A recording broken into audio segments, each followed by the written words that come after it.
Hello बच्चों, good morning. स्वागत है आपका जीडीटी एजुकेशन में। आज आप लोग पढ़ने वाले हैं अध्याय 14 यानी चैप्टर 14, जिसका शीर्षक है पीपल और जिसके लेखक यानी रचनाकार हैं गोपाल सिंह नेपाली। बच्चों, गोपाल सिंह नेपाली यानी कवि गोपाल सिंह नेपाली जो हैं, उनका जन्म जो है 11 अगस्त 1911 बेतिया बिहार भागलपुर में हुआ था। उनका निधन हुआ था भागलपुर बिहार 17 अप्रैल 1963 ईस्वी में। इस ईस्वी तिथि को और निधन तिथि को आप लोग याद रखिएगा, क्योंकि एग्जाम में इससे रिलेटेड प्रश्न आ जाते हैं। और आगे जो है बच्चों, ये कोई साधारण रचनाकार नहीं थे, बहुत प्रसिद्ध रचनाकार थे। इन्होंने कई प्रसिद्ध रचनाएं भी दी। इन्होंने जो है जैसे कि फिल्मों में गीत वगैरह भी लिखा। कई ऐसे गीत, लगभग 400 गीतों का इन्होंने निर्माण किया था। 2-3 फिल्म भी इन्होंने गोपाल सिंह नेपाली जी ने बनाया था। इनकी प्रसिद्ध कृतियां हैं जैसे कि पंछी, सावन, रागनी, कल्पना, नीलिमा और नवीन कल्पना करो, अर्थात ये सारी इनकी प्रसिद्ध कृतियां हैं। पीपल हमारे लिए किस तरह लाभकारी होता है, जो युगों युगों से इस पृथ्वी पर रहता है, इस मिट्टी पर रहता है और हमें किस तरह से कितना जो है फायदा देता है। इसके अंतर्गत आप ये समझेंगे कि पीपल का वृक्ष जो है हमारे लिए और जीव जंतुओं के लिए भी कितना लाभकारी होता है। तो आइए चैप्टर पर चलिए। आपका शीर्षक है पीपल। क्या है? पीपल। और जिसके कवि कौन है? गोपाल सिंह नेपाली। कहते हैं प्रकृति चित्रण छायावादी कविता की उल्लेखनीय विशेषता। सबसे पहले छायावादी कविता। छायावादी मतलब समझते हैं आप लोग? छायावादी एक काल है, एक समय है। छायावादी काल में जिसमें जैसे कि रीतिबद्ध तरीके से जैसे मान लीजिए सामाजिक कोई घटना, साज श्रृंगार, किसी का जो विशेष गुण खासियत की जो है विशेषता दर्शाया जाए कवियों के द्वारा, उसको कहा जाता था छायावादी युग। और छायावादी से युग से तात्पर्य की छायावादी कविता। तो इसमें भी पीपल की विशेषता बतलाई गई है कि पीपल की क्या विशेषता है, पीपल किस तरह से हमें और आपको जो है लाभ पहुंचाता है। तो यहाँ पे कहता है कि प्रकृति चित्रण यानी प्राकृतिक ये जो नेचर है उसका चित्रण छायावादी कविता की उल्लेखनीय विशेषता है। यह कविता प्रकृति के विविध रूपों से यानी प्रकृति का जो विविध रूप है यानी अनेक अनेक रूप है, हमारा आत्मीय परिचय कराती है। आत्मीय परिचय से तात्पर्य कि कहने को तो ये शीर्षक पीपल है, लेकिन जब आप इसके अंदर जाएंगे यानी इसको पढ़ेंगे तब समझ में आएगा कि एक पीपल नाम के कारण जो है आपको पूरी प्रकृति का जो है जानकारी गोपाल सिंह नेपाली जी ने हमें देने की कोशिश किया है। आगे कहता है कि कविता के केंद्र में प्राचीन पीपल वृक्ष है, यानी इस कविता आपका शीर्षक है पीपल। तो कहता है कविता के केंद्र में प्राचीन पीपल वृक्ष है जो अनेक बदलावों का साक्षी है। यानी पीपल का वृक्ष इस अनेक बदलावों का साक्षी का मतलब ये हो गया कि युग बदल रहा है, समय बदल रहा है, लेकिन पीपल ज्यों का त्यों है, यानी इसमें कोई बदलाव नहीं है और सारे युगों को वो देख रहा है, एक जगह स्थिर होकर सारे युगों को देख रहा है। तो यहाँ पे इसलिए कहा गया है कि अनेक बदलावों का ये क्या है? साक्षी है, अर्थात गवाही है। आगे कहता है पीपल वृक्ष के समक्ष विभिन्न प्रकार के पेड़, झरने, नदी, चिड़िया, ऋतुए, दिवस। ठीक है, यानी पीपल वृक्ष के समक्ष यानी सामने विभिन्न प्रकार के क्या क्या है? पेड़, झरने, नदी, चिड़िया और ऋतुए। कहता है दिवस चक्र, और ये दिन जो कटता है ये दिवस चक्र है। कहता है सक्रिय है। कहना न होगा कि यह कविता अनेक दृष्टियों से क्या है? उल्लेखनीय है। तो आइए जब चैप्टर पे चलेंगे तो पता चलेगा कि किस तरह से ये उल्लेखनीय है। चलिए, कहता है कानन का यह तरुवर पीपल युग युग से जग में अचल अटल। सबसे पहले बच्चों, कानन का मतलब क्या होता है बताइए? बताइए कोई? जंगल। कानन का मतलब होता है जंगल। तो कहता है कि कानन का यह तरुवर पीपल, और कहता है इस पीपल के माध्यम से आप जानेंगे, जैसा कि मैंने पहले ही बताया है कि प्रकृति का आप सैर कर लेंगे, प्रकृति के बारे में जानेंगे क्या क्या है और क्या क्या फायदे हैं, नुकसान तो कुछ भी नहीं। कहता है कि कानन का यह तरुवर पीपल। कानन मतलब क्या होता है? जंगल। कहता है तरुवर, तरु मतलब समझते हैं? वृक्ष। कहते हैं कि कानन का यह तरुवर पीपल जो हमेशा हमें छाया देने का काम करती है। कहता है युग युग से जग में अचल अटल। जो युग युग से जग में क्या है? अचल और अटल है। युगों युगों से यानी युग बदल रहा है, समय बदल रहा है, लेकिन पीपल ज्यों का त्यों है। तो यहाँ पे कहता है युग युग से जग में अचल अटल, यानी युगों युगों से इस संसार में अचल है और अटल है। कहता है ऊपर विस्तृत, विस्तृत मतलब क्या? विशाल। कहता है विस्तृत नभ नील, नील नीचे वसुधा में नदी। कुछ छूटा है यहाँ पे क्या? नदी झील होगा, देखो तो यहाँ पे होगा नदी झील, यहाँ पे होना चाहिए झील, ठीक है। हाँ यानी वो टाइपिंग में मिस्टेक हो जाता है, तो फिर से समझिए। कहता है ऊपर विस्तृत नभ नील, नील नीचे वसुधा में नदी झील। देख लीजिए ऊपर विशाल नभ है, नभ मतलब क्या? आकाश है, और कैसा है? नीला, नीला नीला, और नीचे वसुधा, वसुधा मतलब क्या? पृथ्वी। वेरी गुड, पृथ्वी। कहता है पृथ्वी वसुधा में नदी झील, यानी ऊपर विशाल नभ है नीला नीला, जो नीला सा दिखता है, और नीचे में जो है वसुधा में नदी है, और क्या है? झील है, जो वसुधा यानी पृथ्वी की शोभा बढ़ाने का काम करती है। आगे कहता है देख लीजिए, हो रहा है प्रकृति का दर्शन, सैर कर रहे हैं आकाश से सीधे, ठीक है, नीले आकाश से धरती तक आइए। तो कहता है कि बताइए ऊपर जो विस्तृत नभ है वो कैसा है? नीला, नीला है, और नीचे जो वसुधा है उसपे क्या क्या है? नदी, झील। नदी और झील। कहता है जामुन तमाल इमली करील, जिसपे जामुन के वृक्ष है, तमाल एक सदाबहार पौधा होता है, इमली तो जानते ही है खट्टा मीठा, और उसके बाद करील, करील एक कांटेदार झाड़ियां होती है। और कहता है कि देख लीजिए कि इतना सारा वृक्ष, अभी तो 2-4 उदाहरण ही दिया हुआ है, बहुत सारे वृक्ष है, बहुत सारी जो है वृक्ष की भी प्रजातियां होती है।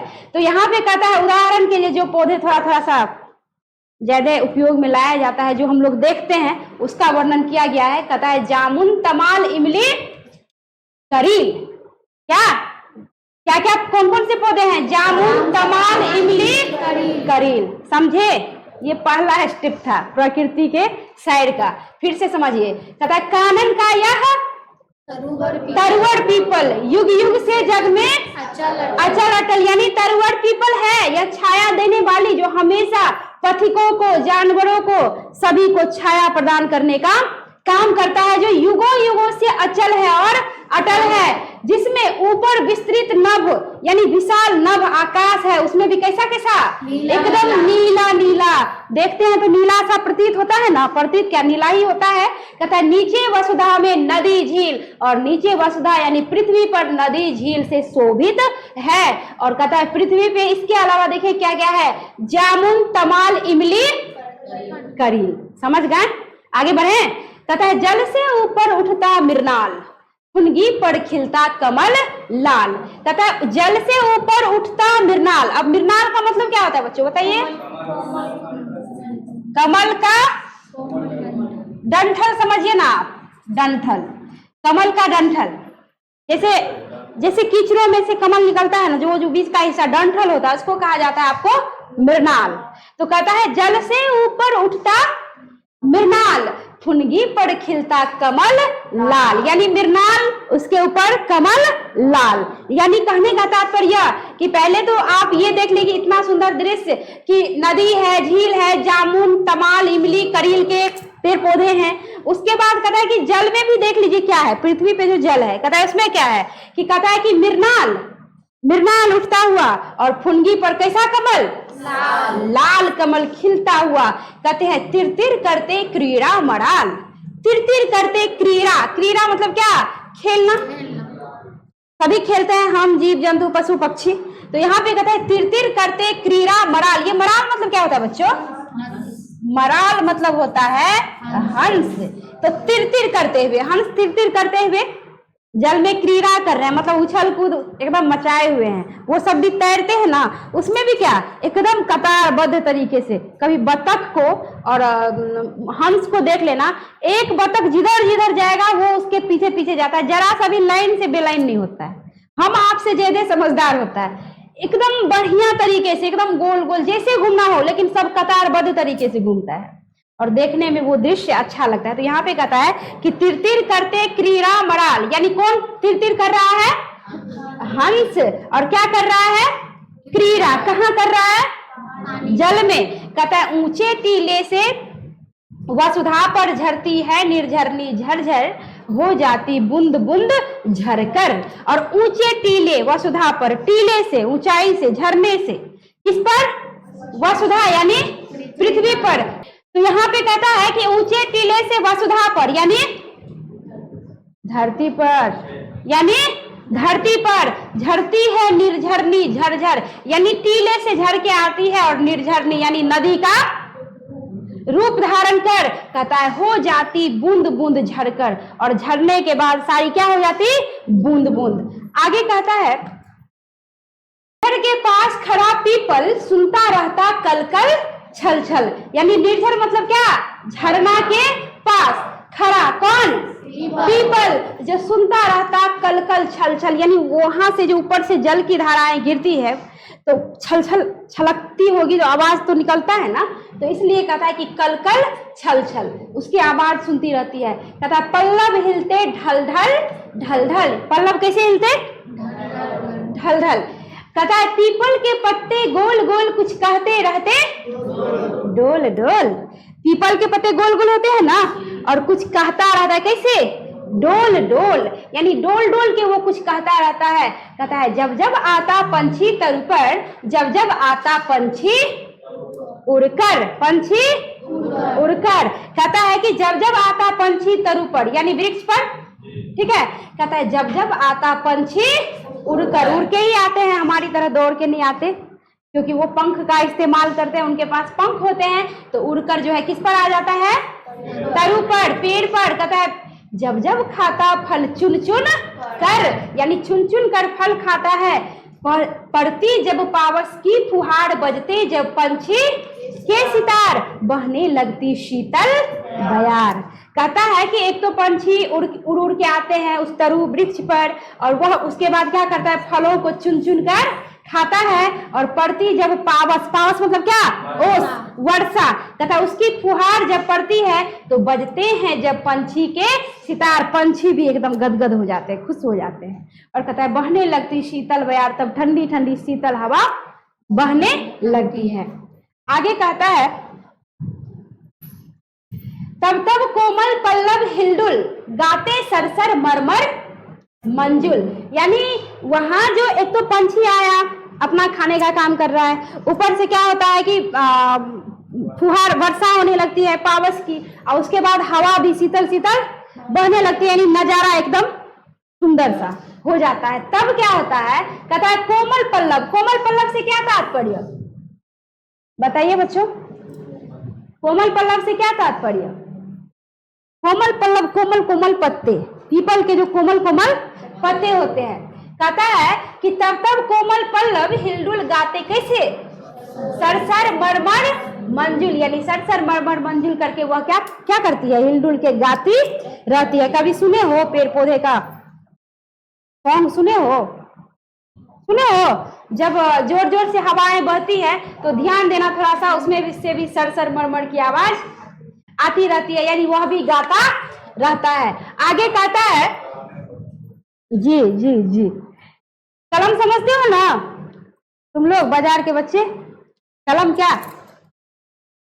नहीं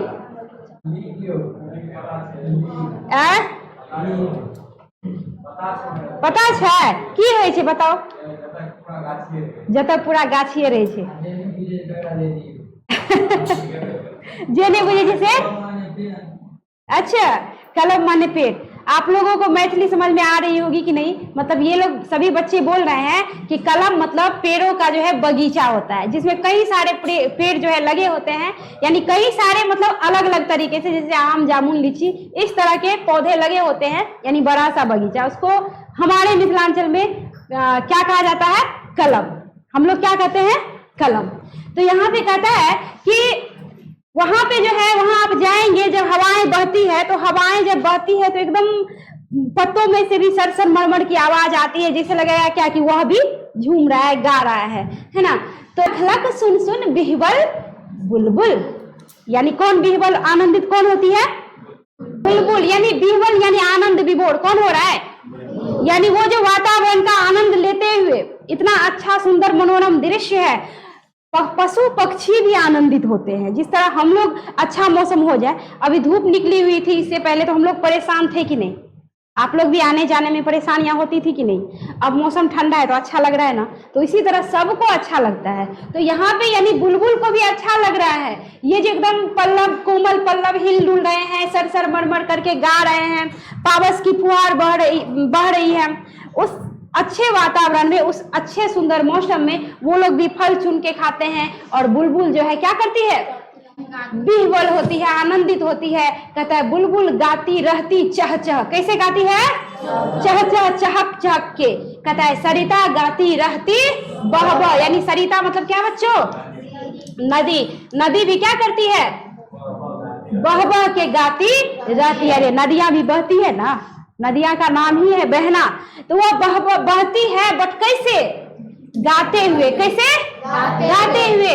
कहते पत्ते हिलते रहते रह पत्ते भी रह के हिलने लगते हैं। जितने भी हैं इसमें कोटर। कोटर मतलब समझते हैं? अरे पेड़ पौधों में जो होता है ना बड़ा बड़ा ऐसे छेद टाइप का, जिसमें गिलहरियां चिड़िया अपना घर घोंसला बना के रहता है। तो कहता है कि जितने भी हैं इसमें कोटर। किसमें कोटर पाया जाता है?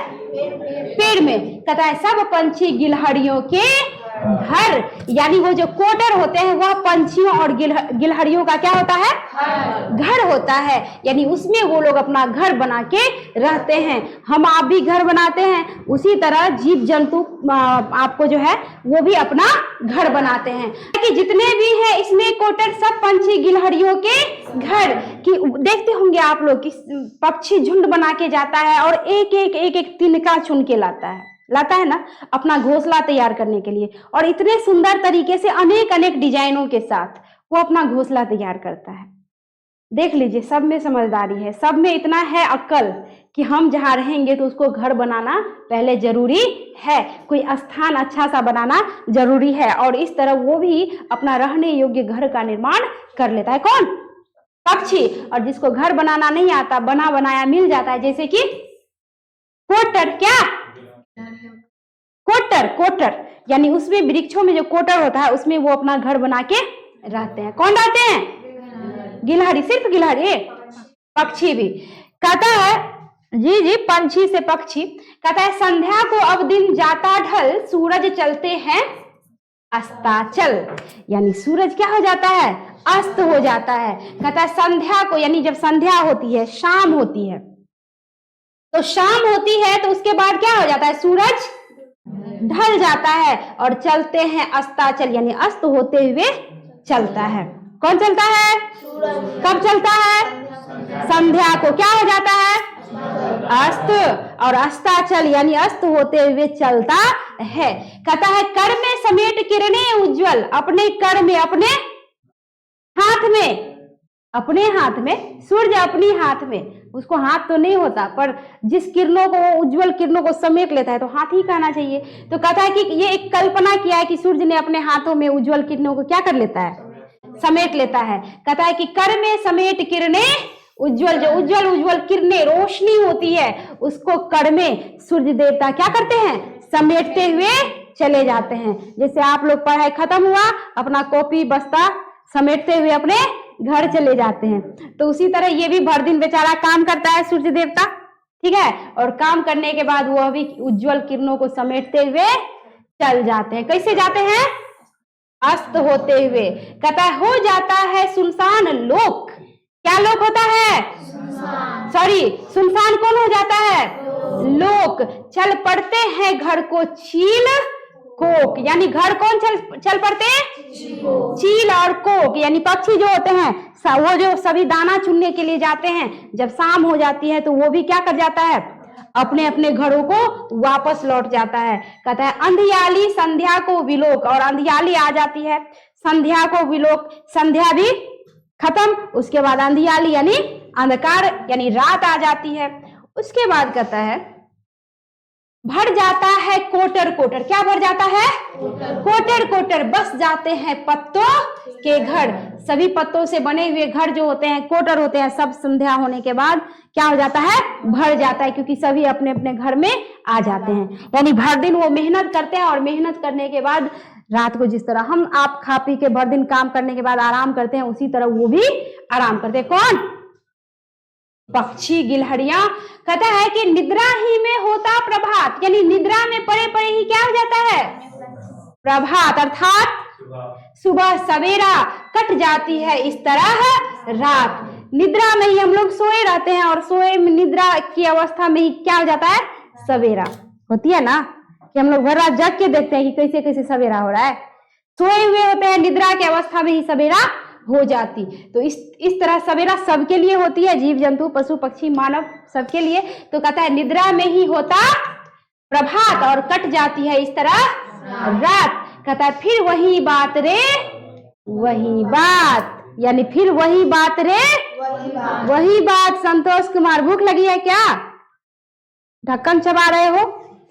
आगे कहता है कि इस वसुधा का यह वन्य प्रांत, इस वसुधा यानी इस पृथ्वी का यह वन्य प्रांत, यानी वन्य रूपी जो प्रांत है, जो क्षेत्र है, जो एरिया है, कहता है दूर अलग एकांत शांत, यानी दूर है। ये वन्य प्रांत कहाँ है? दूर, अलग है, और है कैसा?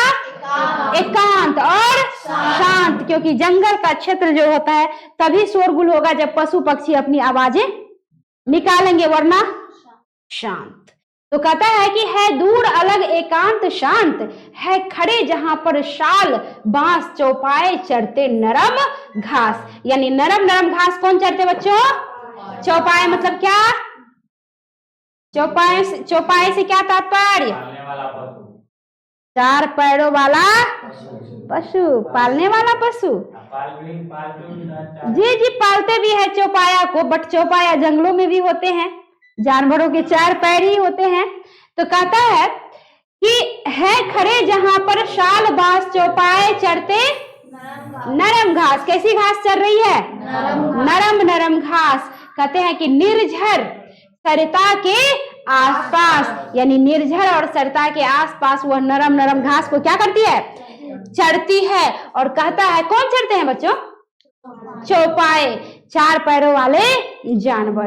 क्योंकि जहां पे नदी सरिता हो, यानी पानी का जहां पे अंश हो, तो वहां पे नरम नरम घास क्या होती है? निकलती है। कहता है रजनी भर रो रो कर चकोर कर देता है रे रोज भोर। रजनी भर, रजनी भर से क्या तात्पर्य? रात भर। रजनी मतलब क्या होता है? रात। रजनी मतलब होता है बच्चों रात, यानी रात भर रो रो कर। कौन रोता है? चकोर कर देता है रोज भोर, यानी रात भर रोता है। अब आप बोलेंगे कि क्यों रोता है, उसको कौन सा दुख पड़ गया जो रो रहा है? रात भर रोता है इसलिए रोता है कि चकोर को जो है ना चंद्रमा से बहुत प्रेम होता है। हम आपको भी किसी न किसी से बहुत ज्यादा प्रेम है ना? आपको भी अपने माता पिता भाई बहन से प्रेम है, हमको भी अपने पति बच्चों से प्रेम है, परिवार से प्रेम है, सबको प्रेम है। तो उसी तरह चकोर चंद्रमा को ही अपना सब कुछ मानता है। उसको चंद्रमा की वो किरणें इतनी अच्छी लगती है, इतनी अच्छी लगती है, इतना वो प्रेम करता है कि रात भर रो रो के चंद्रमा को देखते रहता है, खास करके पूर्णिमा के दिन। उसके मन में क्या होता है कि चंद्रमा क्या हो जाए? नीचे आ जाए, ताकि पास से उसको हम देखें, पास से उसको हम देखें। तो चकोर क्या करती है ना, रात को रोती रहती है रात भर उसको देखते हुए। लेकिन आज तक ऐसा हुआ है कि चंद्रमा नीचे आएगा? आप लोग गीतों में भी चंद्रमा और चकोर का वर्णन सुनते होंगे, गीत संगीत में सुनते हैं ना, गीतों में जी चंद्रमा और चकोर का वर्णन किया जाता है ना। तो यहाँ पे कहता है कि रजनी भर रो रो कर चकोर, कौन कौन रो रही है? चकोर कर देता है रोज भोर। किसके याद में, किसके लिए? चंद्रमा, यानी चंद्रमा के लिए, कि उसको लगता है कि कब थोड़ा सा नीचे आ जाए, पास से उसका दर्शन कर ले और भी आनंदित हो जाए। पर वो कभी न नीचे आता है, न चंद्रमा का रोना, सॉरी, न चकोर का रोना बंद होता है। कहता है आगे, नाचा करते हैं जहां मोर। अब वहां पे मोर भी नाचता है, कहां?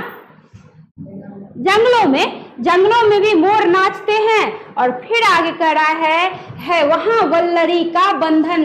बंधन क्या? वह तो आलिंगन। वल्लरी, वल्लरी मतलब क्या बच्चों? लताएं होती हैं, लता जो होती है, लतीफती जिसको अपना लोग कहते हैं मिथिलांचल में, लतीफती। तो कहता है कि वहां वल्लरी का बंधन। बंधन क्या है? वह तो आलिंगन। आलिंगन मतलब क्या? आलिंगन मतलब क्या? अरे हम एक दूसरे को गले लगाते हैं ना। तो यहाँ पे कहता है देख लो, हम लोग तो ऐसे दिखावे के लिए गले लगाते हैं, दोस्त तू मेरा दोस्त है, हाँ, और अंदर क्या है वो तो भगवान ही जानता है। कृष्ण सुदामा की तरह दोस्ती, कर्ण दुर्योधन की दोस्ती आजकल इस कलयुग में नहीं है। पता नहीं कभी किसी युग में होगा भी कि नहीं। बस दोस्ती है आपका पॉकेट जब तक गर्म है, यानी पॉकेट में मनी है तो काफी दोस्त हैं, मनी खत्म तो हनी खत्म, यानी दोस्ती खत्म। जब तक पैसा है, रुपया है, जब तक आप एकदम, तब तक देखिए कितने दोस्त हैं आपके आगे पीछे। अब पता चल गया कि बेचारा हो गया क्या? कंगाल, और कंगाल हो गया तो वो छोड़ देता है उसका साथ। दोस्त बाय बाय, अब अहाँ का हमर दोस्ती खत्म। आप जाइए दोसर गोरा से दोस्ती करवे जकरा कनी। लेकिन सभी ऐसे नहीं होते, सभी ऐसे नहीं होते, सभी ऐसे नहीं होते। दोस्ती हमेशा यहाँ से दिल से होती है, रुपया पैसा धन दौलत देखकर नहीं। तो यहाँ पे कहता है कि है वहां वल्लरी का बंधन। बंधन क्या? वह तो आलिंगन। वल्लरी का ऐसा बंधन, ऐसा बंधन जो आलिंगन, और आलिंगन भी चीर आलिंगन, यानी चीर कितना पुराना, कब से है पता नहीं, लिपटा हुआ एक दूसरे से, जो उसका आलिंगन छूटने का नाम नहीं ले रहा। लताएं एक दूसरे से लिपटी हुई होती है ना, तो इसलिए कहता है कि आलिंगन भी कैसा आलिंगन? चीर आलिंगन। बुझती पथिकों की जहां प्यास निद्रा लग जाती अनायास, है वही सदा इसका निवास। यानी बुझती पथिकों की, पथिक मतलब समझते हैं? अरे पथिक मतलब होता है आपको राही, बटोही, क्या राही बटोही, और क्या कह सकते हैं इसको? यात्री, यानी जो चलते हुए कहीं आते हैं और थक जाते हैं तो पेड़ के नीचे कहीं ना कहीं क्या कर जाते हैं? विश्राम करने लगते हैं। तो कहता है बुझती पथिकों की जहां प्यास, यानी वहीं पे नदी निर्झरनी है, वहां पे वो अपनी क्या करते हैं? प्यास बुझाते हैं, और निद्रा लग जाती अनायास, यानी प्यास बुझा के जो ही उस पीपल तरुवर के नीचे बैठते हैं तो उसे अनायास क्या आ जाती है? निद्रा आ जाती है, नींद आ जाती है। और कहता है वही सदा इसका निवास, और वहीं पे सदा हम आपकी सभी जीव जंतुओं की, सभी पशु पक्षियों की क्या है? निवास है। तो कर लिए प्रकृति का सैर, खत्म हो गया, समझ में आया चैप्टर? तो चलिए, आप लोगों को भी समझ में आया तो कमेंट करके बताइए, और अच्छी लगी हो तो लाइक कीजिए, और मेरे चैनल को सब्सक्राइब कर लीजिए, क्योंकि बहुत जल्द मैं इसका जो है अगला हिंदी का जो है अगला चैप्टर लेकर आऊंगी। तब तक के लिए खुश रहिए, मन से पढ़िए। धन्यवाद।